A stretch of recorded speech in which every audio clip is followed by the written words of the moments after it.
सजीवं साद्वैतं सावधूतं परिजनसहितं कृष्णचैतन्यदेवं श्रीराधाकृष्णपादान् सहगणललिता श्रीविशाखान्वितांश्च हे कृष्ण करुणा सिन्धो दीनबन्धो जगत्पते गोपेश गोपिकान्तः राधाकान्त नमोऽस्तुते तप्तकाञ्चन गौराङ्गी राधे वृन्दावनेश्वरी वृषभानुसुते देवी प्रणमामि हरिप्रिये वाञ्छाकल्पतरुभ्यश्च कृपा सिन्धुभ्य एव च पतितानां पावनेभ्यो वैष्णवेभ्यो नमो नमः।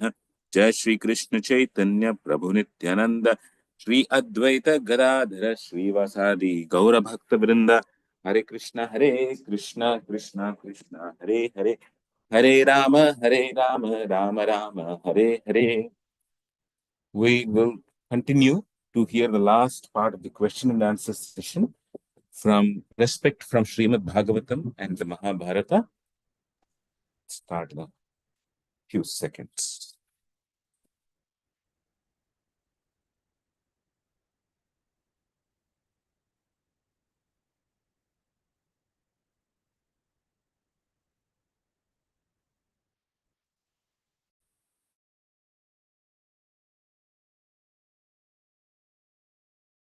When anything comes for us, for our position, we have to decide according to the higher purpose of life. Yeah. Like paradharma, which we have to follow. Okay. He was serving.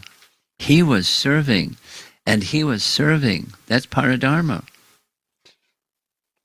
The subtleties of his service, he has a capacity that we don't have. Obviously. Yeah. Okay, Thank microphone you, back here, behind you. Just raise your arm and he'll bring you the microphone. Hare Krishna Maharaj. In one of the slides today you mentioned, Vidura's wife, instead of giving the banana, she keeps the peel. But Krishna says, since she's doing out of love, I'm accepting it. And even 3 days back, you showed one slide where it said, Krishna accepts anyone who gives with a pure body and mind. Yes. So my question is, how can we develop that quality of having pure mind, body, and being loving all the time? That's a nice question. How do you get to Shuddha Bhakti? That's the question. Abhyasa yoga yuktena cetasa nanyagamino. That's how. So then what's abhyasa? But there's elements to abhyasa. So you take a point and you just drill down and drill down and drill down and drill down and drill down. So the essence of practice, there's things that make up practice. There's 3 things that make up practice. Every day, for a prolonged period of time, this is Patanjali, and it's in Hari Bhakti Vilas, same thing. And with confidence, it's going to take you to that position of Shuddha Bhakti. The faith, investing faith in that what you do every day over a prolonged period of time. So that's the fuel in the tank that keeps the motor moving. Is the fuel in the tank. So even below that is this one thing. What's the one thing? Krishna should be pleased. Now we're not there because we're not pure. We have more than one pocket. What's in it for me pocket is a big one. And then the Shuddha is there's only one pocket. This is for Krishna. And this, frankly, that was the conversation I had with this teenage girl today. I've come to the point, she's a young girl. She's a teenager. She's saying things that, may she live her life this way. But, I just want to do for Krishna. I want to do my academic work. I want to, for Krishna, not just because mom and dad want, or I get some gratification. I did well in my exams. And, I want to leave that behind me and just. So it takes that aspiration. That's the bhakti aspiration. Now, how do you get the bhakti aspiration? That's a good question too. If that's what gets you there, how do you get the bhakti aspiration? Sadhu Sangha. And that's what she was sharing. That through sadhusanga, she woke up. She was like falling off the cliff, looking over the edge. And sadhu came along and turned her upside down. And now it's bhakti. Now, so my message to her, the same message to you, don't let it get cold. Keep it vibrant and vital. And how do you do that? Sadhu Sangha. How it starts is how it continues and how it becomes perfect. Sadhu Sangha, Bhajana Kriya, Anarjana Vritti. Those are stages. And keep going, keep going. However long it takes, that's how long it takes.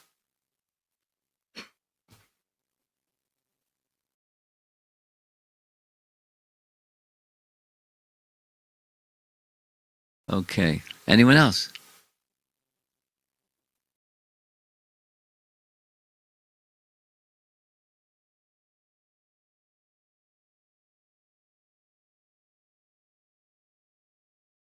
There's a little button on the side there. You got to press that little button. Okay, Sandipani Muni. Yes, he became a Vaishnava. Right. So I'm just trying to understand, like, someone who is not really desiring Krishna, but Krishna comes to him. Is there some background of that, like because of some pious deeds or something he did before, or is it just causeless mercy of That Krishna? history, I don't know. Quite possibly, but I don't know. Why Krishna selected the guru, and so Krishna knew something. So, the something is what you're asking. What was that something back there that Krishna knew? There's no commentary that says what's back there. But one can assume, by principle, there's something back there. Something prior to Krishna going there inspired Krishna to go there. Now, here's an important teaching. Krishna doesn't need a reason. The Sanskrit word is svechchaya. Sva, his own icha, his own desire. Krishna can give his mercy to somebody that has zero background of piety or good association. He doesn't, it's not a prerequisite for him. No, likely something. But Krishna can give his mercy anywhere he wants to give his mercy without any reason. So that's a second option. Yes, likely, but we don't. Acharyas, I've not read anything that our acharyas say this is the reason. There may be something somewhere.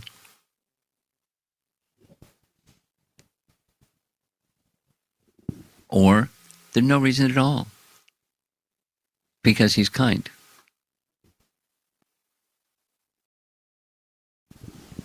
Okay. Yes.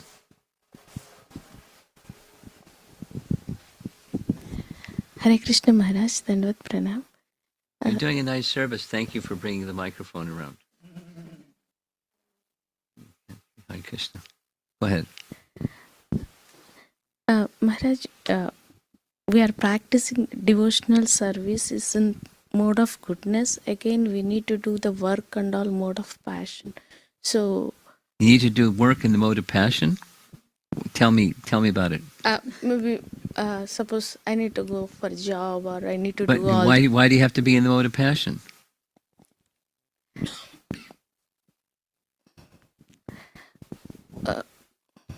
Okay, Maharaj, maybe I might leave these modes, but I will tell you. The workplace may be like that, but you don't have to be like the workplace. You can give transcendental association to the workplace, and you can spiritualize the workplace. How about that one? Is that possible? I never thought of that one. Yeah, you can do that. Maharaj, but still there is like there is a lot of shift. We feel like having the, reading. Suppose we wanted to read and listen. Oh, you wanted to do what? say we are listening, reading Bhagavad Gita, Bhagavatam, means we are in that mode, and again we need to do this material work So and all. So how to it's called time management. Look at this nice photograph. Look at what's over by Prabhupada's right shoulder and elbow. Is that passion or is it transcendence? To do what he did, a lot of work. Intense work. More than most of us in this room all together could do in one lifetime. He did in one lifetime. But it wasn't passion. So yes, your time has to be rationed or organized. For this much time, I'm doing my Bhagavad Gita study in my study group. This much time, I'm brushing my teeth. This much time, I'm cooking in the kitchen. This much time, I'm chanting my japa. This much time in the workplace. Just time management. But time management doesn't mean I depart from the hearing and chanting activity and now I'm in the mode of passion. One can do that. Just turn the light off and go into the mode of passion. Or you can keep the light on. If you've done your sadhana carefully and nicely, the light's still on when you're in the workplace.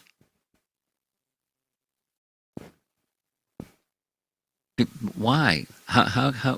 What are you saying here? Our nature is we're eternal servants of Krishna. So our service to Krishna may look like this, may look like that, may look like the other thing. Your disposition, your psychophysical nature is you have a job. So do your job for Krishna.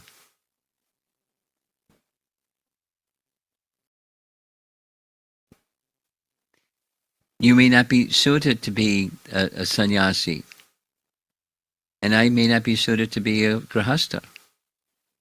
But I do my duty, and grihasthas do their duty, and it's not there for, make a funny face at a grihasthas, because look, you people are just doing all this passion thing. It has nothing to do with bhakti, so boo on you. That's not Bhagavad Gita. So you need to learn the art of work. Read Bhagavad Gita carefully, and then you go to the workplace and you do the Bhagavad Gita program in the workplace. Is it doable? It's not. It's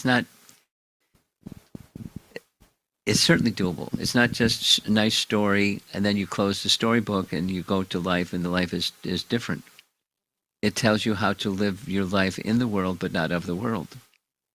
In Krishna consciousness, in the workplace, or wherever you are, in the kitchen, or with family members, or in traffic, or whatever you're doing. The art of work. Okay. Easier said than done, but that's the principle. Okay. Okay, looks like we're done. Thank you all very much. We'll see you sometime down the road, maybe tomorrow night. Hindu temple. It's an interesting topic. Durga temple. But it's not a Hindu temple, it's a Durga temple. But it's a Hindu temple. And Jagannath. So we're going to speak about the topic I've been asked to speak about is how Vaishnavas regard worship of Durga, and how Vaishnavas regard the worship of Jagannath. It's a Hindu temple. I mean, I was in Carbondale, and over here they have big Jagannath deities, and they got everybody else in there.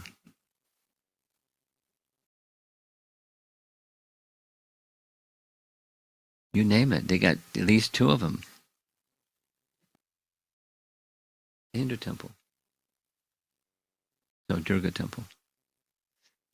If you come, we'll be. That's our topic tomorrow. Srila Prabhupada ki jai.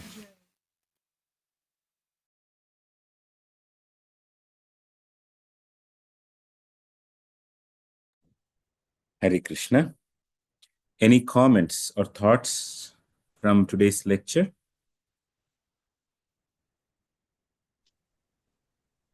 Hare Krishna, Prabhu.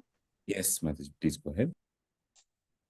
Prabhuji, yes, Prabhu, so how do we get the Suddha Bhakti? Devotee asked. So by following devotional practice, slowly it cultivates Bhakti in our heart. Then we can understand about God. So it is a gradual process. So Maharaj mentioned how long it takes, no issues, but we have to practice sadhu sangha, bhajana kriya. Slowly, one by one stage we will go off. And second one, Prabhu. So he Krishna selected Guru. He wants to do something for Sandeepa Muni.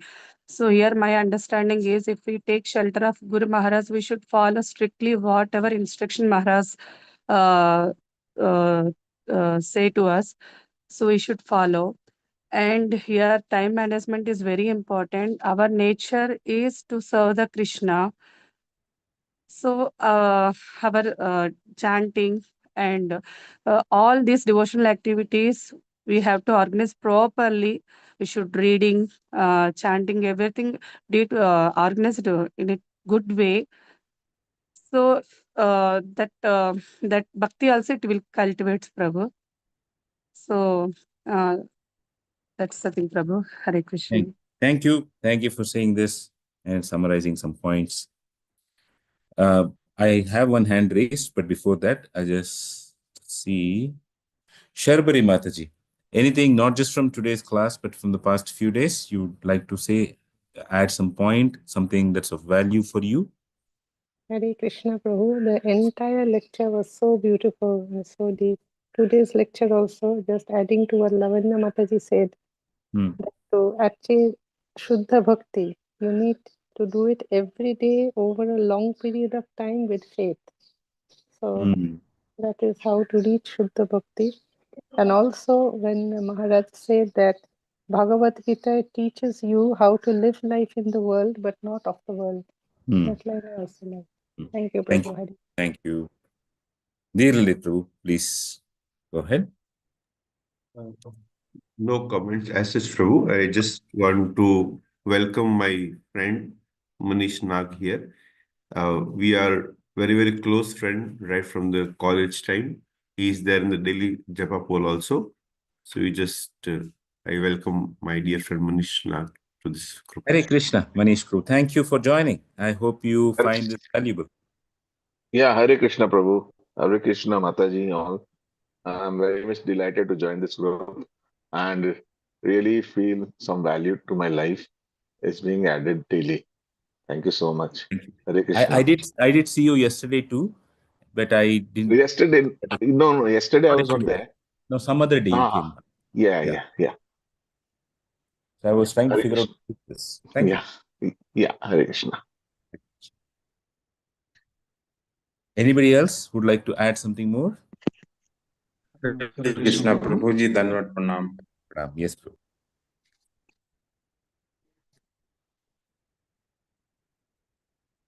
Chandan Prabhu, you are on mute. Hare Krishna. Yes, Prabhu, go ahead. Hare Krishna Prabhu. I can Yes, hear you. I joined little bit late, but whatever I understood from the Maharaj's lecture, like it's like Bhagavad Gita. It's not only a book. We should wherever we are, we should apply the principle of Bhagavad Gita. At the workplace, even Maharaj was telling, we are in traffic, wherever we are, we should apply. So this is the again learning for me. Simply we read Bhagavad Gita and we don't apply. Just for sake we read. At least this is my condition. I read it, I don't apply. But thanks to Maharaji, we should apply it, and we should focus on more the principles of Bhagavad Gita and Bhakti. Hare Krishna. Thank you for saying this. Guru Prabhu, would you like to say something? Yes, please go. Yes, Prabhuji, like here, for one of the question, when one of the devotee asked that why Krishna chose the Guru. So then Maharaj just right away mentioned that I do not know.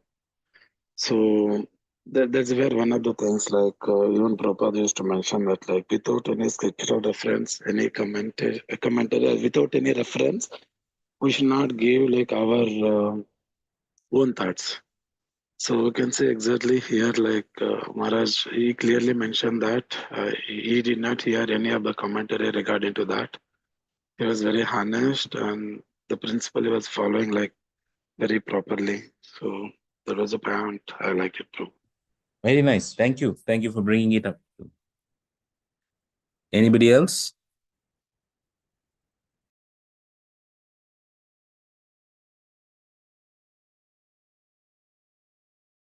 Okay. If nobody, maybe I'll just say a few words and then you are. Just Yes, need Shweta Mataji. Hare Go ahead. Krishna Prabhuji, Dhanyaparam.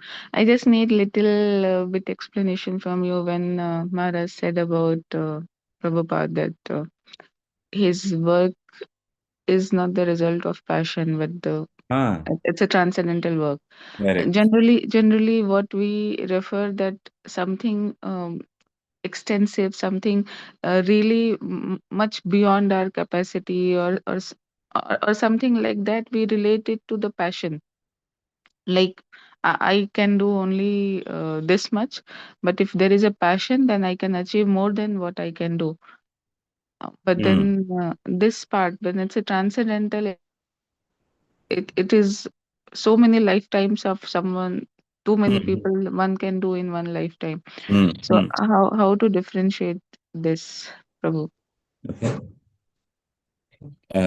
Fine. Nice question. Sanatan Goprash Prabhu, do you want to answer this question? You have raised your hand, or you want to say something, Prabhu? And I want to ask another question, Prabhu. Okay, please go ahead, Prabhu. Actually, Maharaj was telling you have only one packet. You should not have too many packets. But it may be good as a devotional service, you should only worship Krishna, not the demigods. In that way. But in actual life, you have to workplace, you have so many responsibilities you have. So you will have so many packets to fill up. But of course, he has told you should always switch on the light. No, don't switch off the light and then work. Don't change the modes. You should always have the devotional service as a background, Bhagavad Gita teaching as a background, and do the work completely like that. When you do the devotional service, you get the fuel, you get the energy. When you go to the office, that the energy helps you a lot. Whatever devotional service you do, whatever you read, whatever knowledge you got, you will be able to apply actual in practice. When you move with others, then only you will be able to apply whatever you have done, read in Bhagavad Gita or something like that. It gives thing. I like the way, of course, when he ends, he says, it is easier said than done. That is the principle. Yes. I like the punchline. Thank you. Yes, you got it. Thank you. So you answered your question too. I'll just come back to Shweta Mataji's question. We commonly understand not to work in the mode of passion. We commonly understand that as lack of intensity. One can be intense and yet be in the mode of goodness. So what Srila Prabhupada had was focus and intensity. And that intensity with the mood to please Krishna is the mode of goodness. That intensity with the mood that may I be the recipient of some enjoyment, or may my fame spread wide, may I be seen better in the light, in the eyes of everybody else. That is the mode of passion. So the learning for us here is from Srila Prabhupada's life: be intense for Krishna. Does that help, Shweta Mataji? Yes, Prabhu. Thank you. But some tips, how can we do it? Like how can we keep our thought process at least to progress on that? Doing is, I mean, it's a far it's a distant goal, but at least to start in that? We'll go with two things, or two, three things from the example of Srila Prabhupada's life itself. How can we stay so intense and focused here? As in we go through life, and if we are very honest with our own selves, and we are a very careful observer of the world, and we go through the scriptures in a very careful manner, invariably we will get some inspirations. And when that inspiration happens, one feels like wanting to live one's life for it. Many people in this world are so caught up in the, you may call it mundane activities, but it is just survival mode, that they just want to stay afloat in life. They are drowning in life. They want to stay afloat. But those who have that spiritual strength from the mode of goodness, then they feel like, I need to add something more of value. This is almost like self-actualization. It can be to please Krishna, but it actually, for some people, it starts at the level that I believe this is what I have to do for Krishna. Ideally, at such a stage, one has to consult some other nice devotee and say that, ask, is this something that's coming because of my past inclinations, or do you think this is worthwhile? It's better to bounce that ideas off of bounce it off the wall, or bounce it off of somebody else's mind too. It's helpful. In Srila Prabhupada's life, we saw that he saw his spiritual master emphasizing a lot that, why are you just focused on the Indian independence movement? We need to give what Krishna has taught in the Bhagavad Gita and the Bhagavatam to everybody in this world.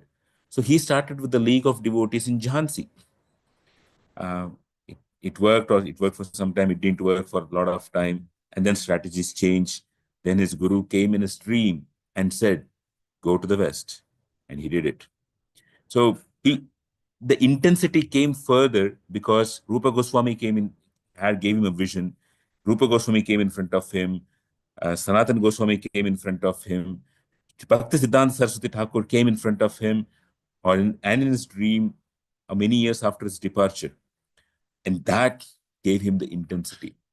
When we work to please great saintly personalities, they will come and reveal to us something that, because we had put so much effort for them, one day they're going to come and reveal to us, do this for me. And that becomes our life and soul. That's the mode of goodness way, that I do it for the pleasure of some nice devotee. I do it to see the smile on his face. That's how Srila Prabhupada's disciples, they spread the movement just to see that one smile on Prabhupada's face. Just to know that when they would come back and try, Srila Prabhupada would come and pat them on their back. Srila Prabhupada would call them to their room and give them just one, they call it Simply Wonderful, or one rasgulla or something like that. It's not that you cannot buy a rasgulla outside, but that rasgulla coming from the fingers of that great person, that is what they were waiting for. So purity gets clarity. Clarity, when used in the service of a saintly person, gives intensity. Does it help, Mataji? Yes, Prabhuji. Thank you. Thanks a lot, Prabhuji. Hare Krishna. Hare Krishna. I'll just add a few more points here. During the class, Maharaj said, or he recollected, that there was this young girl, teenage girl, who was born in a family of devotees, but started questioning the practices. And then she felt that life is meant to be enjoyed. And then after going here and there, he finally said, when I came back to the association of devotees, I felt I should practice this again. And I want to do it for the rest of my life. She said that's the background to it. And Maharaj said in this class today, may she live her life that way. Something that we see from very great saintly persons is that, because by dint of their practice, that by doing this practice for a very, very long time, they have developed a patience to tolerate their own shortcomings and to tolerate the shortcomings of others. And as a result, rather than shouting at somebody or criticizing somebody, oh, you didn't do this, you didn't do that, they realize the value that the mouth from which they are chanting the Hare Krishna Mahamantra, the mouth from which they are reciting Srimad Bhagavatam is a sacred mouth. And that sacred mouth is something in which in that mouth, there is a tongue on which Krishna is sitting. And as a result, they do not want to use their tongue for anything negative. They may chastise somebody. Like Srila Prabhupada also chastised some people or scolded somebody, but that's the mode of wanting something good for the other person. But usually, they try to avoid giving a curse to somebody or saying you're good, something bad is going to happen, and rather they speak positively, like how Maharaj said, may she live her life that way. And I have seen in the life of many other saints, not just from the Gaudiya Vaishnava Parampara, some even from the Advaita Parampara too. They say, may you be well, may everything nice happen to you. And not just great saints or sannyasis, even very elevated practicing astikas, those who have faith in the scriptures, they also say, may you progress nicely. It's actually an austerity to say it, because in the beginning stages, it's all about we wanting to prove I am better than you or I want something more than you. But to come to a stage where I am happy in you being happy and you progressing actually indicates that we have crossed a very big gulf of anarthas in our spiritual life. That's one point.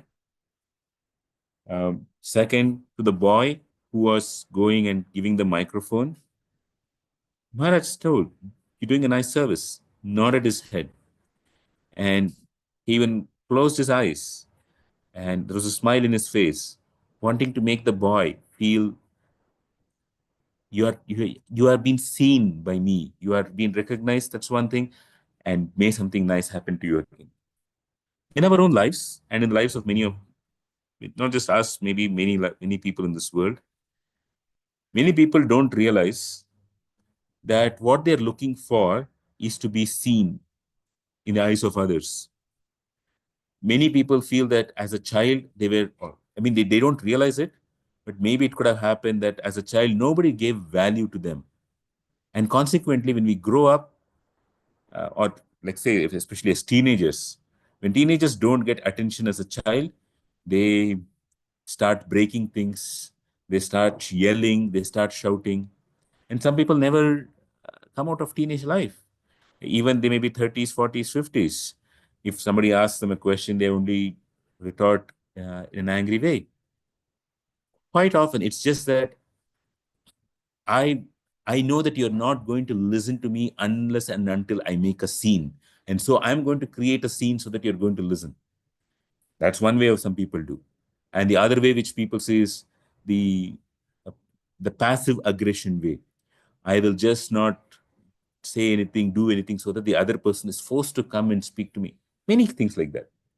But Maharaj, very nicely, he recognizes different people's needs, and at the same time, very honestly from his own heart, he was happy that here is a young child children typically are self-absorbed, but this child is going from one person to the other person and giving it. And we had Chennakesha Prabhu's son, Rishikesh, also doing a similar service when Maharaj was here. So just appreciating the heart of a great saintly person here. Another thing which Maharaj said, and which Sanatan Gopurash Prabhu also told, an important teaching is, and Chandan Prabhu there also, in a different way. An important teaching which Maharaj said is Krishna doesn't need reason to bestow his mercy. And I have seen that in the lives of several devotees, also who got connected to both to Krishna and even to various other saintly persons. There was a nice devotee whom many of us know here in this group.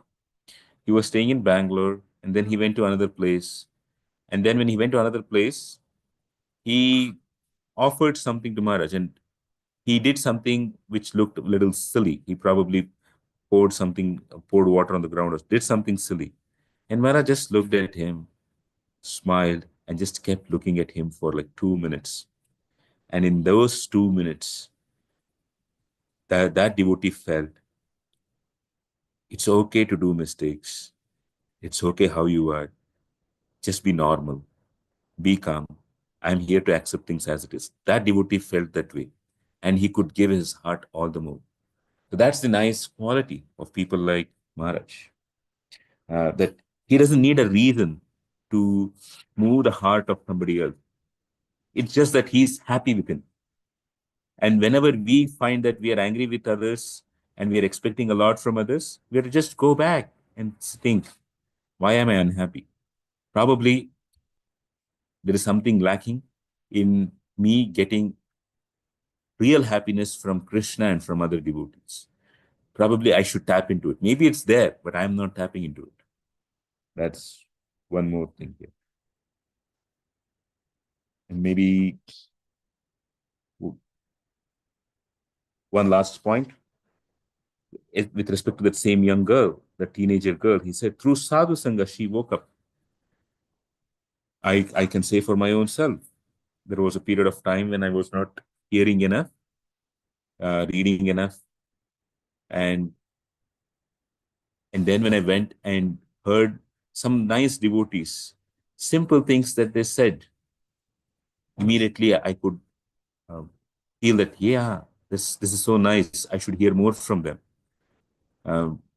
There was also thinking, I think I know better than them. But when I heard those simple things, because of the purity with which they said, it was not the information that they said which mattered, but rather the the the effort that they had put in their devotional service to please Krishna was manifested in Krishna being pleased, and the words coming and hitting my heart. I could sense that their effort mattered, and therefore I should also put my own effort to connect. Otherwise, I will be in my own ivory tower, thinking that I am great. So that's how Sadhu Sangha works. That helped me in my own life. That's it, Prabhus.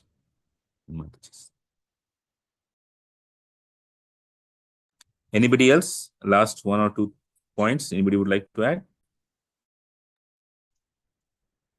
Hare Yes. Krishna Prabhu Dandat Pranam. This is Shankar here. Yes, Uh, Prabhu. Prabhu, this is my personal experience. So, although I try to